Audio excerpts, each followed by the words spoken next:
Hey, this is Amity calling from JustAnswer on the Cadillac. Yes, Tell me what's going on. I remember you, Amity, because I spoke to you before. We talked about the ground, right? The ground issue and everything. I think so. So I don't think I have a ground issue because I tested. I'm getting like point 0.1 from the battery to the engine block. I think that rules out any ground problem.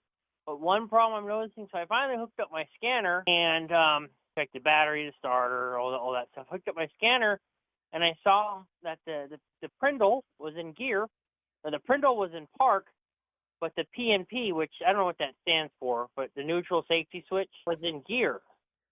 And that makes sense why it wouldn't start, correct? Right. So when I was like, oh, I just need to move the transmission shift linkage. It's probably just in the wrong gear. Well, that thing won't move. And I've moved, shift linkages by hand. They're supposed to move by hand. Right.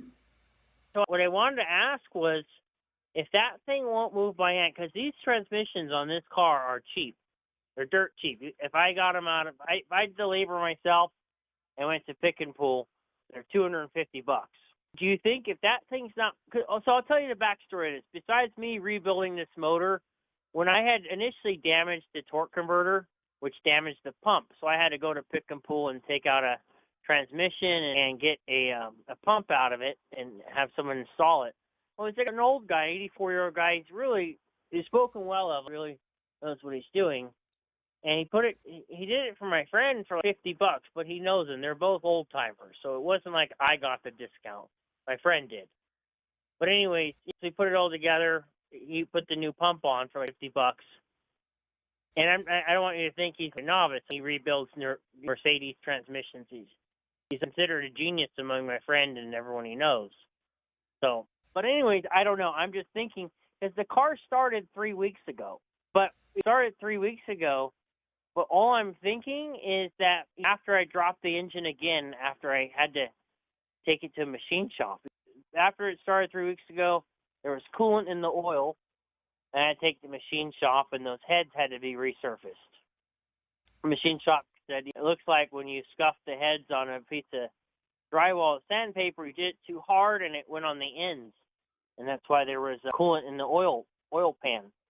He said that should fix your problem because he pressure tested the head.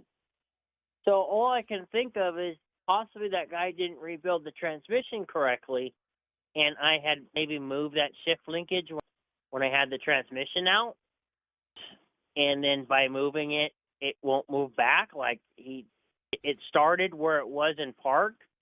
When he put the gear and everything back, it was able to move. You get what I'm saying? I really don't want to waste any time, so please think.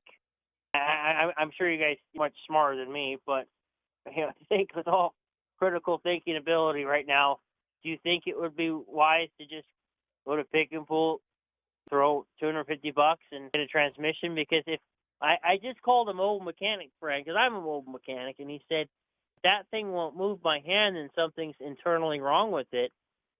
And I mean, I'd be taking it apart anyways. I may as well just throw in a used one and call it done. Do you think? Well, that would be up to you if you wanted to do that. The problem is inside the transmission. Well, then that would take care of the root cause, but it doesn't sound like the problem has been diagnosed as of yet.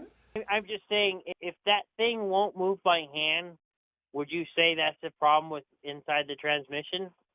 Sounds like a mechanical issue. So for $250, if I'm doing labor myself, or I can go buy one in a junkyard that pulls them out for a little bit more, I don't know how much they would charge. Do you think that's a better route to go than trying to? Because I don't have no experience rebuilding a transmission. I don't have the tools to do it. Then it certainly sounds like that would be a possibility, 100%. But just to clarify before I waste any further time, or hopefully not, that PMP should not be in gear. That's correct. 100%, like that on a scanner, that thing should show up as in park, just like the Prindle, right? If the transmission's in park, it needs to show that it's in park on your scanner. On the safety switch. All right. Well, luckily they're not too expensive. I guess that's the route I'll go.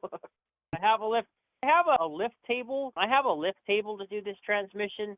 It's really not that big. Like I have like little scissors thing for. I'm not really worried about the transmission. I'm not going to take off the engine. it's just too much work with all the harness. I'll just drop the transmission. It's really not that big of a deal, but I wanted to shoot. It's just getting the top bolts on the bell housing. That's all that I have to really worry about, and that's not a big deal. I just lean over to the back of the engine and get it. It's not that big of a deal. I have a 2-post lift to do this. Thank God. Out of all my complaints in life, that's something I'm highly blessed with as a mechanic, to have a 2-post lift doing this job. I think you're heading in the right direction. I'm repeating myself, and I know I might sound like a broken record, so please forgive me, but based off that thing not moving and that thing not physically moving by hand, and I've moved those things by hand. I did on my truck or my Cadillac before. That thing's not moving by hand. Either tear it apart or replace it, right? Yes, that's correct. It needs to be fixed. That is correct.